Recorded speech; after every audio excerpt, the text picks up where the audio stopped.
efectivamente este espacio importante de reflexión en torno a el control de constitucionalidad, que sin duda es de las instituciones más relevantes para haber logrado esa consolidación del Estado constitucional, cuyo proceso creo que en diversos escenarios, pero sin duda ha sido un gran logro para la tutela efectiva de los derechos fundamentales, para la consolidación de esa tutela al interno de los estados, de los derechos humanos. Y es importante pues haberse generado estos espacios, un especial agradecimiento para la Corte Constitucional, al Centro de Estudios y Difusión de los Derechos Constitucionales y aquí a todos quienes hacen parte de esta tarea diaria en torno a ir logrando efectivamente consolidar estas nuevas teorías en busca de una tutela con mayor alcance material de los derechos fundamentales. Eh, un poco la idea de esta temática de la duda razonable ha sido ir complementando lo que ya escuchamos respecto de este modelo de control que ha ido evolucionando también en el caso ecuatoriano y que sin duda merece hoy sentarnos a reflexionar cuál es efectivamente el alcance, cuál es efectivamente ese estándar que debe cumplir el juez ordinario para realizar esta consulta en un control concreto de constitucionalidad. Voy a compartir pantalla sobre una presentación muy escueta en realidad para ir complementando varios de los puntos que hoy en esta mañana han sido ya abordados. El estándar de duda razonable en el control de constitucionalidad. Pienso yo que es importante empezar en una reflexión de qué es lo que ha pasado en la evolución del Estado de Derecho. Este Estado de Derecho, sin duda, ha pasado, creo yo, por dos etapas. Una primera etapa de un Estado de Derecho en sentido débil, únicamente formal, que terminó por desembocar efectivamente en una soberanía parlamentaria, en donde el principio de legalidad primaba por sobre lo que hoy por hoy es el derecho constitucional propiamente. En definitiva, ese principio de legalidad hacía que las constituciones sean flexibles y en último término, constituciones débiles, sin fuerza normativa. Y luego viene una segunda etapa, de acuerdo a esta división del pasado y futuro del Estado de Derecho, hecha por el profesor Luigi Ferrajoli, en donde dice, bueno, efectivamente estamos ahora viviendo un Estado de Derecho en sentido fuerte, sustancial. ¿Qué quiere decir efectivamente este eh, Estado de Derecho? Perdón, paso la diapositiva. Este Estado de Derecho en sentido fuerte o sustancial. En primer lugar, que todos los poderes, y aquí sí, incluido el legislativo, están obligados a los principios sustanciales, al derecho constitucional, a la división de poderes y a la efectiva protección, tutela de los derechos fundamentales. De alguna manera, esta nueva forma de Estado de Derecho en sentido fuerte o sustancial hace o se convierte también en una suerte de subordinación del principio de legalidad a las constituciones rígidas. Es así que esta nueva etapa del Estado de Derecho, Luigi Ferrajoli la ha denominado como un modelo jus positivista del Estado constitucional. Y fundamentalmente, ¿qué quiere decir este nuevo modelo jus positivista? En primer lugar, la existencia de constituciones rígidas y un control de constitucionalidad. En segundo lugar, pues efectivamente parece ser que es un modelo que surge post Segunda Guerra Mundial en Europa. Además, trae un cambio en las condiciones de validez de las normas, ¿no es cierto? En el sentido de que deben guardar coherencia sus contenidos con lo establecido en la norma constitucional o en los derechos constitucionales, que la divergencia que puede existir entre la Constitución y la ley o el resto de normas no puede ser una discusión meramente explicativa, sino que debe ser una discusión crítica, propositiva, reflexiva, con un mayor alcance en la sustancia misma, en ese contenido material que deben tener los derechos, Y definitivamente hay un cambio en el rol del juez, que es a donde quiero apuntalar. Pues efectivamente el juez hoy por hoy tiene un nuevo rol cuya obligación es la de interpretar todas las normas en su sentido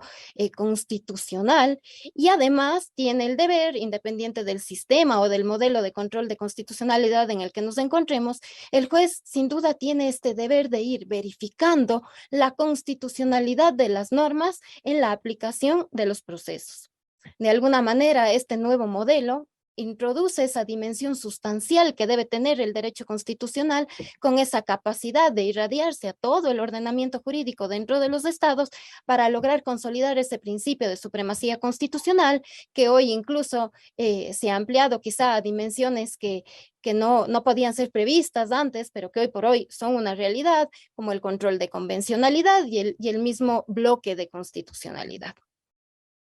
Ahora bien, este control de constitucionalidad, que es una característica propia del Estado constitucional, en definitiva está creado para verificar tres aspectos principales. En primer lugar, la supremacía de la Constitución, la fuerza normativa de la Constitución y la fuerza vinculante que tienen los derechos fundamentales frente a todo el ordenamiento jurídico dentro de un Estado y hacia todo el quehacer público estatal dentro o al interno de un Estado. En definitiva, escuchábamos al doctor López que de alguna manera, hoy por hoy, quizás solamente doctrinaria, podríamos clasificar los modelos de control en dos, el difuso o americano y el concentrado o europeo. Y hoy por hoy creo que más vale ir encontrando mecanismos con características muy propias, quizá que responden a realidades de cada uno de los estados, a lo que la doctrina ha calificado como hibridación de estos modelos, que sin duda tienen características de ambos, sumadas a características muy particulares al interno de los estados, que sin duda deberán responder a la realidad de cada uno de ellos. Los tipos de control tradicionales, el abstracto, el concreto, ¿no es cierto? El abstracto con efectos generales, el concreto con efectos solamente interpartes, en donde encontramos efectivamente esta consulta de norma por parte de los jueces ordinarios. Ahora bien, Latinoamérica en este nuevo paradigma constitucional sin duda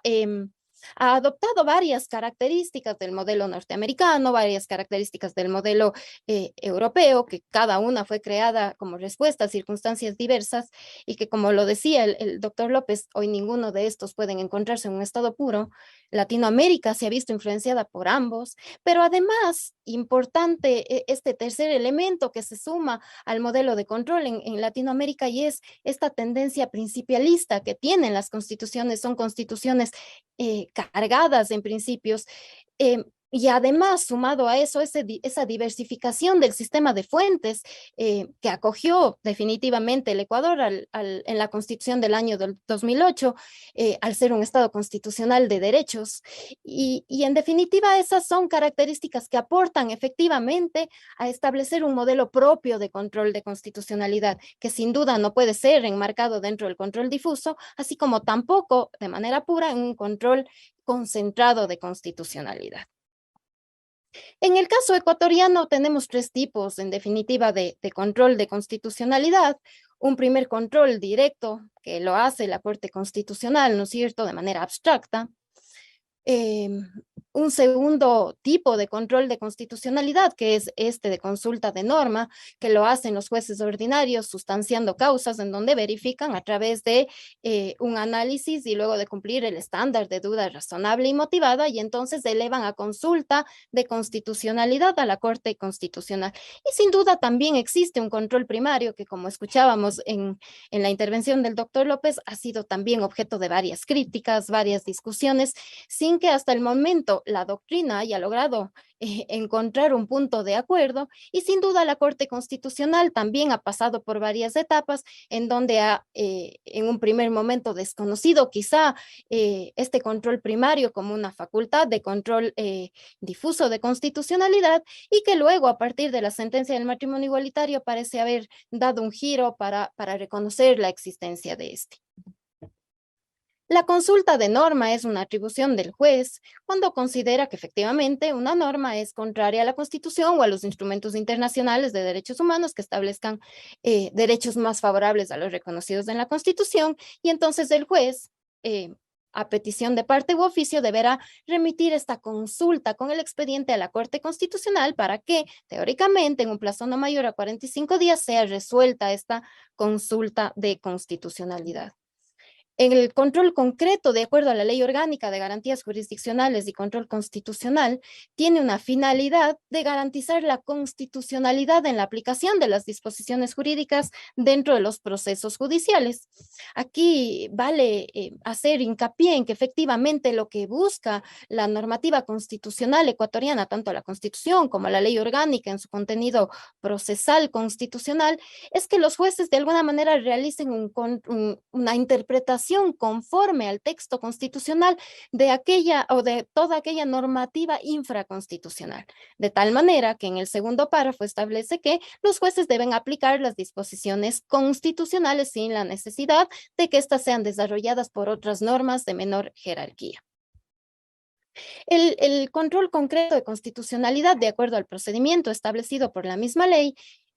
establece que en consecuencia, ¿no es cierto?, cuando el juez o la jueza, a petición de parte o de oficio, tengan una duda razonable y motivada de que una norma es contraria a la Constitución o a los instrumentos internacionales de derechos humanos, deben efectivamente elevar a esta consulta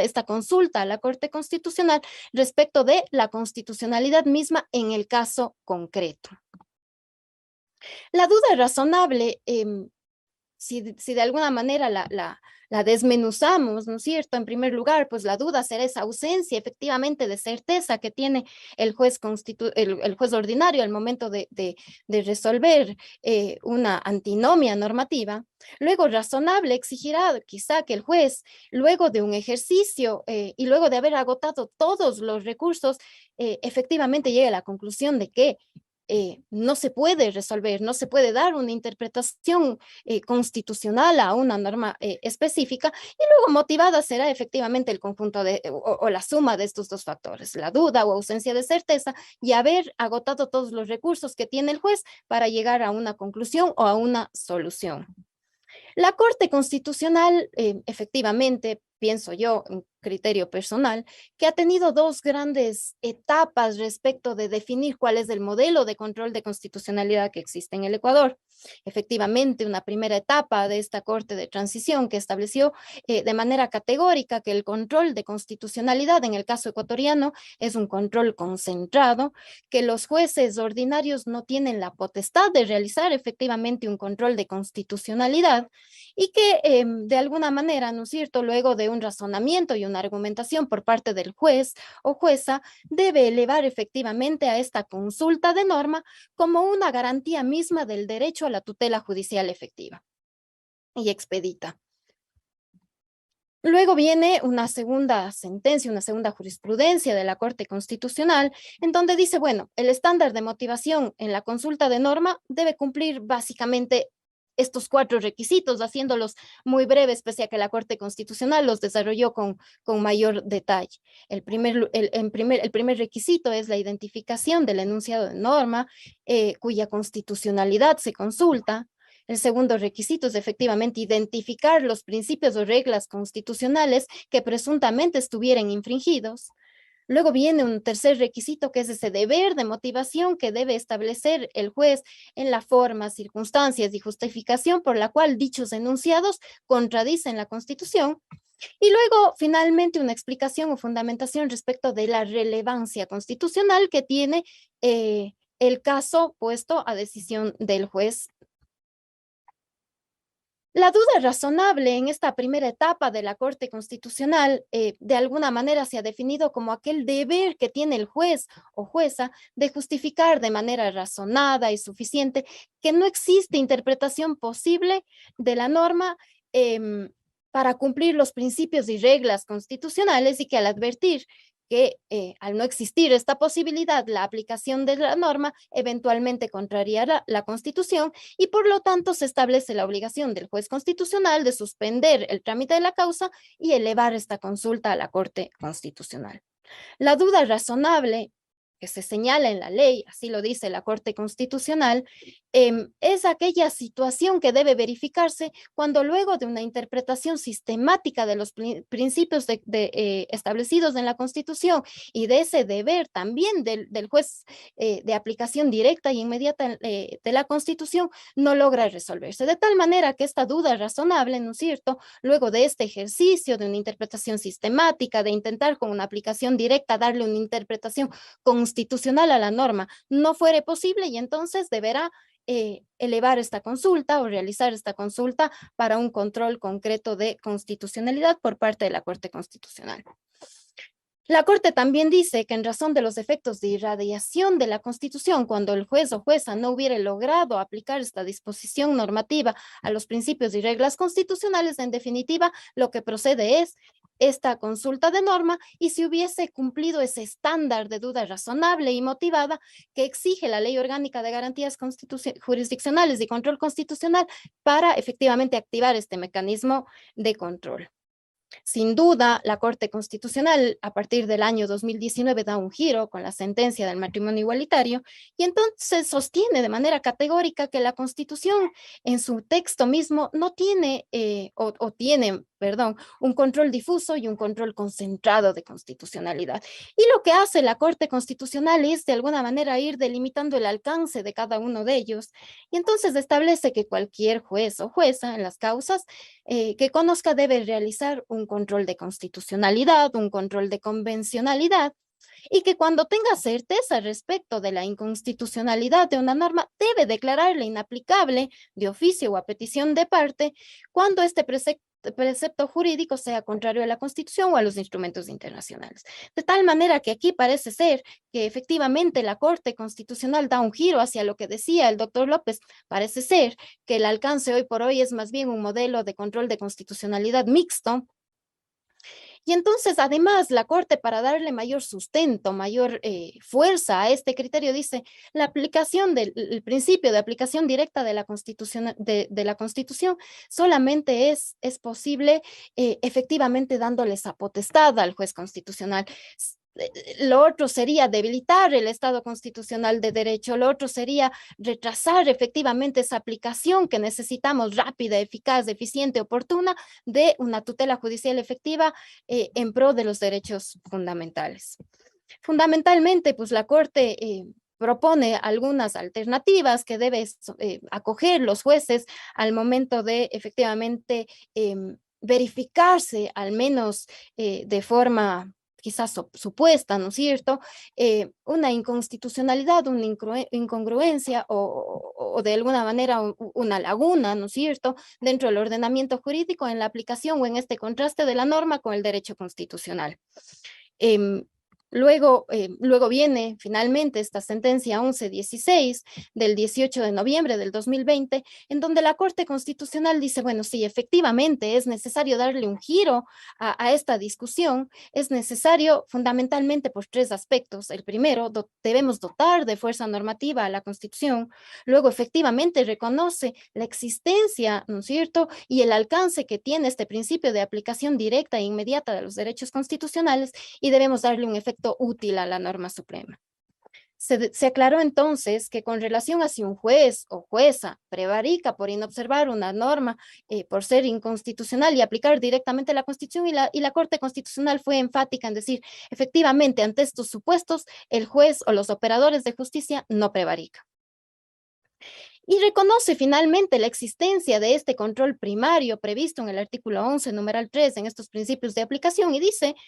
claramente que ante un conflicto o colisión entre normas constitucionales e infraconstitucionales, los jueces están en la posibilidad de aplicar directamente la Constitución o de elevar efectivamente a consulta constitucional, y aquí marcan un poco cuál es el estándar, en dónde debe dibujarse esa línea entre las potestades del juez de inaplicar y la obligación del juez de elevar a consulta, y básicamente la Corte concluye en que dependerá de la complejidad del caso puesto bajo su conocimiento. De tal manera que, si bien hemos visto una evolución en el control de constitucionalidad, particularmente en el control concreto de constitucionalidad a partir de la Constitución del 2008, quizá es la propia Corte Constitucional, la doctrina y estos espacios efectivamente de discusión quienes van